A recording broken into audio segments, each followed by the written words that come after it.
Dans un pays baigné de soleil doré, où les arbres poussaient haut et les rivières coulaient en chantant, il existait un village si charmant qu'il semblait tout droit sorti d'un tableau. Ce village abritait le roi Shima, un monarque bien-aimé dont la sagesse et la gentillesse touchaient la vie de chaque habitant. Son grand cœur débordait de compassion et il faisait en sorte que tout le monde se sente heureux et en sécurité. Le roi Shima avait une famille nombreuse et aimante, avec 2 épouses.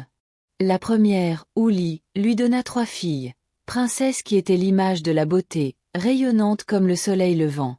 Sa seconde épouse, Oluchi, lui donna 2 fils, des princes forts et courageux, destinés à gouverner un jour les terres de leur père. Les 3 princesses étaient connues pour leur gaieté et leur nature enjouée. Chaque jour, ils quittaient le palais avec leur rire joyeux, courant à travers les champs et jouant dans les rivières. Ils aimaient se salir, mouiller leurs vêtements et avoir le sentiment de liberté.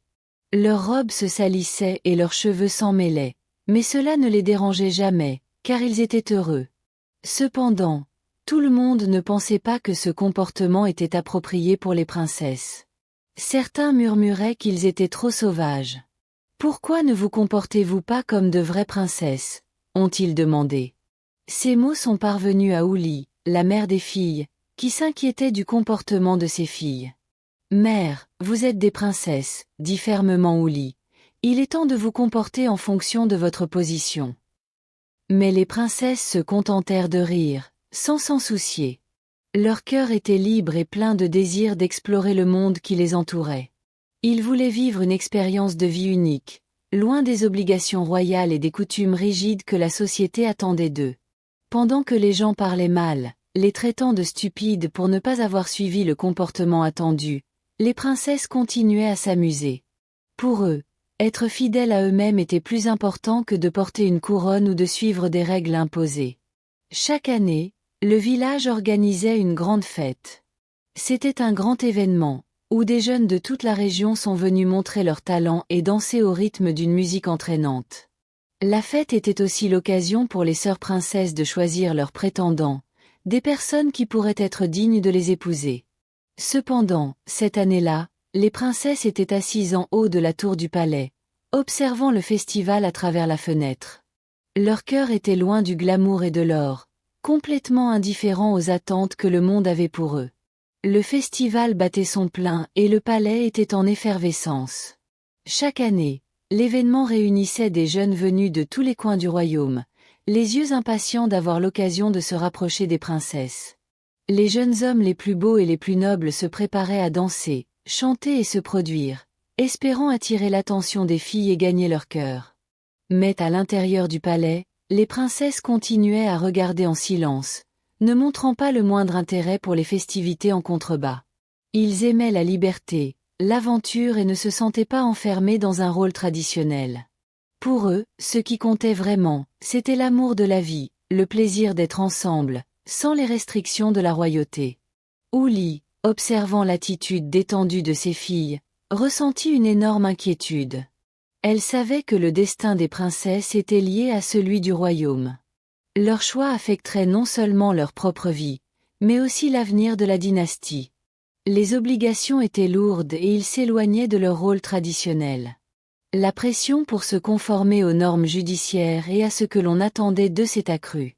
Le roi Shima, qui avait toujours cru en la liberté et au bonheur de ses filles, se retrouva lui aussi divisé. Il savait que ses filles grandissaient et qu'elles devraient un jour prendre des décisions qui affecteraient l'avenir du royaume. Il les aimait profondément, mais il craignait que leur indépendance et leur esprit libre ne les conduisent à faire de mauvais choix.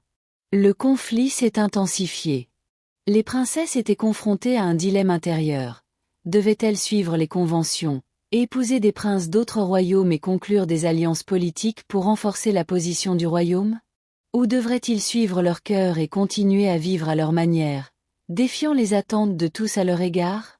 Au fur et à mesure que le festival avançait, quelque chose d'inattendu s'est produit.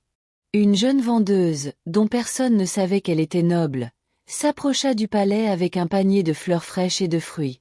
Elle dansait au centre de la place avec grâce et spontanéité, enchantant tout le monde autour d'elle. Les princesses regardaient en silence, le cœur touché par la pureté de la danse et la joie sans prétention de la vendeuse. Peut-être que la liberté n'était pas dans les règles, mais dans le courage d'être qui vous êtes vraiment. Le moment où la jeune vendeuse a dansé a été comme un claquement dans le cœur des princesses.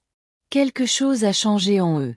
Ils se rendirent compte que ce qu'ils recherchaient n'était peut-être pas la grandeur ou le luxe qu'offrait le royaume, mais quelque chose de plus simple et de plus authentique. La vendeuse dansait avec une telle passion et sans crainte d'être jugée, que ses actions résonnaient dans le cœur des princesses. À ce moment-là, ils ont ressenti le désir de se connecter avec les gens ordinaires, de vivre une vie sans les barrières imposées par la noblesse. Alors que le festival se poursuivait, un prince étranger venu d'un royaume lointain s'approcha des princesses. C'était le genre d'homme que tout le monde s'attendait à voir choisir. Riche, puissant, avec une posture impeccable et une apparence époustouflante. Il apportait des cadeaux luxueux et parlait de terres lointaines, des richesses et des gloires qu'il pouvait offrir. Cependant, en regardant les princesses, il réalisa qu'elles étaient distantes et déconnectées, plus concentrées sur les gens qui dansaient et les histoires simples que sur l'éclat des couronnes et des bijoux. Les princesses regardèrent le prince et pendant un instant, leur esprit fut rempli de doutes. Devraient-ils suivre le chemin que la société attendait d'eux, épouser un prince qui apporterait des avantages politiques au royaume et suivre l'héritage de leur mère et de leur père? Ou devraient-ils suivre le chemin du cœur, le chemin qui les mènerait à une vie simple mais libre et pleine de découvertes? Le prince, voyant leur indifférence, décida de se rapprocher et les provoqua. « Vous êtes des princesses. Ne vous comportez pas comme des idiotes. L'enjeu est bien plus important que vos jeux enfantins, dit-il avec arrogance. » Mais ces paroles n'ont pas eu l'écho qu'il espérait auprès des princesses. Au lieu de cela, quelque chose a brillé dans ses yeux. Ils étaient fatigués des attentes, fatigués de devoir se conformer pour plaire. Leur vie ne pouvait pas être une performance, un spectacle destiné à divertir les autres. Ils voulaient trouver quelque chose de plus, quelque chose de réel. C'est alors que, de manière inattendue, la jeune vendeuse, qui dansait avec les gens au centre de la place, apparut devant eux. Avec un sourire timide, elle s'inclina respectueusement et dit « Roi Shima, princesse, la vie ne se résume pas au titre et à la richesse. Le véritable trésor réside dans le cœur des gens, dans les histoires inédites et dans la liberté de suivre notre propre identité. » Le prince, entendant ces mots, sourit avec dédain et s'éloigna. Mais les princesses restèrent silencieuses. Quelque chose en eux avait définitivement changé. Cette nuit-là, les princesses, assises dans le jardin d'un palais, réfléchissaient à ce qu'elles avaient vu et entendu. Le message de la jeune vendeuse résonna dans leur esprit. La pression pour se conformer aux attentes du tribunal était grande, mais ils ont finalement compris que ce n'était pas ce qui les rendrait heureux. Ils devaient rester fidèles à eux-mêmes, ce qui signifiait choisir un chemin qui pourrait être différent de tout ce que le monde attendait d'eux. Au cœur de la nuit, alors que le palais était silencieux et que les étoiles illuminaient le ciel comme un manteau de diamants, les princesses se rassemblaient secrètement dans les jardins du château. Leur cœur était rempli d'émotions, mais aussi d'un sentiment de liberté qu'ils n'avaient jamais connu auparavant. Ils ne pouvaient plus ignorer l'appel intérieur qui les poussait à rechercher quelque chose de plus grand, quelque chose de plus authentique. Avec une confiance retrouvée, les princesses ont pris une décision audacieuse. Ils ne pouvaient pas continuer à vivre dans l'ombre des attentes du royaume. Elles avaient besoin de découvrir par elles-mêmes ce que signifiait être une vraie princesse, non pas dans les pages des livres d'histoire ou dans des palais dorés, mais dans la vie quotidienne, au contact des gens, à la sueur de leur front et dans la vérité de qui elles étaient vraiment. « Allons-y, » dit l'aînée des princesses, Amina, avec un feu dans les yeux. « Partons à l'aventure. Regardons le monde avec nos propres yeux et non avec les yeux de ceux qui attendent de nous que nous soyons ce que nous ne sommes pas. »« Oui !» s'exclamèrent les deux autres princesses, Kémi et Imani, avec un sourire radieux. La décision a été prise et l'excitation dans l'air était palpable. Il ne leur fallait rien d'autre que du courage et une volonté d'être libres. Le lendemain, déguisés en vêtements simples et sans leurs ornements royaux, ils s'enfuirent du palais, le cœur battant à tout rompre d'excitation et l'adrénaline coulant dans leurs veines. L'aventure était sur le point de commencer. Les princesses voyageaient dans des villages lointains, vivaient avec les gens du commun, partageaient des repas simples et riaient comme jamais auparavant. Ils passaient des nuits sous le ciel étoilé, se réchauffant autour de feux de camp, écoutant les histoires des voyageurs et des conteurs. Rien ne les rendait plus heureux que d'être là, loin des couronnes, libres de tout jugement. Ils se sont unis au peuple, découvrant la valeur de l'humilité et de la simplicité. Mais leur voyage fut loin d'être facile. À un moment donné, ils sont tombés sur une tribu de guerriers qui se méfiaient des étrangers. C'était une situation tendue, où leur vie ne tenait qu'à un fil. Mais au lieu de reculer, les princesses ont utilisé leur sagesse et leur enchantement pour gagner la confiance de la tribu.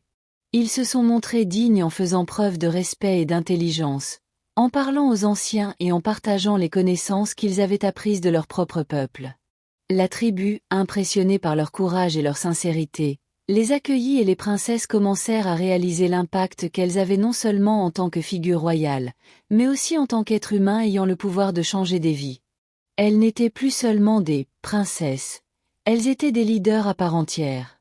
Dans l'un des villages qu'elles visitèrent, les princesses entendirent parler d'une grande crise qui menaçait la population. Une grave sécheresse affectait les récoltes et la famine se propageait. Sans hésitation, ils ont utilisé les compétences acquises au cours de leur voyage pour aider la communauté, en leur enseignant de nouvelles techniques d'irrigation. Et en leur fournissant les ressources qu'ils avaient apportées de leur propre terre. Le peuple les accueillit à bras ouverts et les princesses comprirent que leur véritable mission n'était pas de régner avec une couronne, mais d'inspirer, d'aider et d'apporter de vraies solutions. Mais tandis que les princesses se consacraient à changer le destin des nécessiteux, le roi Shima, affligé par l'absence de ses filles, apprit leur évasion. Il était désespéré, mais en même temps, il comprenait que les princesses faisaient quelque chose de bien plus grand que ce que n'importe quelle fête ou mariage pouvait offrir. Il savait que, contrairement à ce que la tradition lui avait enseigné, ses filles devenaient vraiment puissantes. C'est à ce moment-là que quelque chose d'inattendu s'est produit. Le prince étranger qu'ils avaient rejeté, qui s'était montré arrogant et imbu de lui-même, réapparut. Cette fois-ci, cependant, il n'apporta ni richesse ni titre. Il a apporté une proposition radicale. J'ai vu ce que font les princesses. J'ai vu votre courage, votre désir d'aider. J'ai vu ce que signifie être un vrai leader. Je veux faire partie de ça. Je veux me battre à vos côtés et vous aider à construire quelque chose qui dure, quelque chose qui compte vraiment. Le prince offrait quelque chose que personne n'attendait, non pas une alliance politique ou un mariage, mais un véritable partenariat, basé sur le respect et la confiance. Il était prêt à se battre pour un monde différent.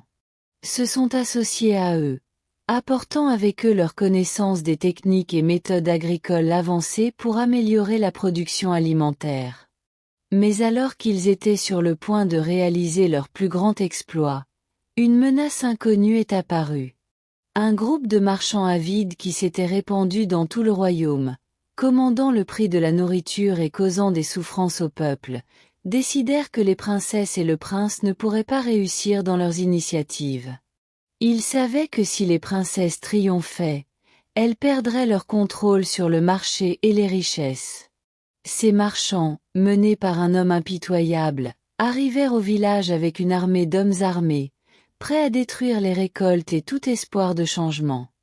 Ils ont pris le contrôle des champs du village, menaçant de tuer quiconque s'opposerait à eux. La tension grandit et les princesses comprirent bientôt qu'elles étaient confrontées à une bataille qui n'était pas seulement pour la survie du peuple, mais pour leur propre liberté.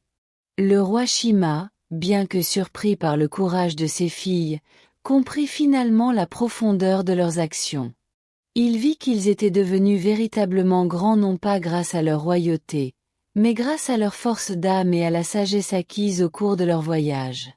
Le prince, qui se sentait désormais partie prenante de la cause, se prépara aux côtés des princesses. Il savait qu'il devait agir rapidement pour empêcher la cupidité des marchands de détruire tout ce pour quoi ils avaient travaillé. C'était une nuit sombre et sans lune lorsque la confrontation a eu lieu. Les princesses, désormais soutenus par le peuple et le prince, se préparèrent au combat. Ils savaient qu'ils ne pourraient pas gagner par la seule force, mais par la ruse, la stratégie et l'unité. La bataille ne serait pas seulement physique, mais un combat pour la justice, la liberté et le droit de vivre sans oppression. Les princesses, montées sur des chevaux qu'elles avaient appris à dompter au cours de leur voyage, menèrent l'attaque. Ils ont utilisé leurs compétences pour désarmer les marchands et affaiblir leur ligne de défense. Dans un geste audacieux, Amina, l'aînée des princesses, affronta le chef des marchands dans un duel tendu, utilisant son intelligence et son courage pour surmonter la force brute. Elle s'est battue non seulement pour le royaume, mais pour la liberté de tous, y compris elle-même. Pendant ce temps, Kémi et Imani, avec l'aide du prince, organisèrent la défense des villages et sauvèrent les habitants menacés. La bataille s'intensifia, mais les princesses n'étaient plus seules. Le peuple, inspiré par leur courage et leur détermination, s'est rassemblé et a lutté à leur côté. Au plus fort de la bataille, la tension a atteint son paroxysme. Amina, dans un geste décisif, réussit à désarmer le chef des marchands et à le forcer à se rendre, prouvant que la vraie force ne réside pas seulement dans les armes, mais dans l'unité et la justice. Avec cela, les marchands furent vaincus et expulsés du royaume, et la paix fut rétablie. Le peuple célébra la victoire et les princesses ressentirent un profond soulagement. Mais plus important que la victoire militaire, ils ont pris conscience de la puissance de leurs actions. Elles n'étaient plus des princesses qui suivaient une tradition imposée, mais des chefs royaux qui avaient gagné le respect et l'admiration de tous pour leur bravoure et leur gentillesse. Après la grande bataille, la paix est enfin revenue dans le royaume. Les princesses, maintenant. Après la grande bataille, la paix est enfin revenue dans le royaume. Les princesses, désormais véritables leaders à part entière, furent accueillies comme des héroïnes. Mais, plus important que les couronnes ou les applaudissements, elles avaient conquis quelque chose de bien plus précieux. La confiance du peuple et la compréhension qu'être une princesse ne signifiait pas obéir à une image préétablie, mais vivre selon ses propres valeurs et la vérité. Le prince étranger qui les avait rejoints gagna non seulement le respect des princesses, mais aussi celui du peuple. Il n'était plus perçu comme un simple étranger en quête de pouvoir, mais comme un véritable allié. Ensemble, les princesses et le prince ont travaillé à transformer le royaume, en promouvant la prospérité, le respect des traditions du peuple et la liberté de choisir sa propre voie. Le royaume prospéra. Les villages prospérèrent à nouveau et les princesses continuèrent d'être des dirigeantes dévouées au bien-être de leur peuple, toujours guidées par une profonde compassion et une volonté inébranlable de faire le bien. La lutte contre la sécheresse et la cupidité avait été gagnée, mais la véritable victoire résidait dans leur cœur, dans la force de l'unité et la capacité de changer le destin. Les années passèrent et le royaume prospéra. Les gens parlaient encore du courage des trois princesses qui n'avaient pas peur de suivre leur cœur. Le prince étranger, devenu conseiller royal, trouva sa place à leur côté, les aidant à gouverner avec sagesse. Ensemble, ils ont construit une nouvelle ère où chacun, quelle que soit sa naissance, pourrait vivre dans la dignité et l'espoir. Et ainsi, les princesses sont devenues des légendes vivantes. Non pas parce qu'elles étaient des femmes qui se conformaient aux règles du monde mais parce qu'elles ont osé écrire leurs propres histoires, et ce faisant, ont changé le monde qui les entourait. Dans le calme d'un après-midi, les princesses désormais matures et pleines de sagesse, marchaient à travers les champs autrefois dévastés par la sécheresse, mais qui étaient maintenant verts et vibrants. Ils se regardèrent en souriant, sachant qu'ils avaient trouvé quelque chose de bien plus grand que la couronne dont ils pensaient avoir besoin. Et ainsi se termina l'histoire des trois princesses, mais la légende de leur courage, de leur sagesse et de leur liberté vivrait à jamais, transmise de génération en génération, rappelée par tous comme un exemple que le véritable pouvoir réside dans le fait de vivre avec authenticité et courage.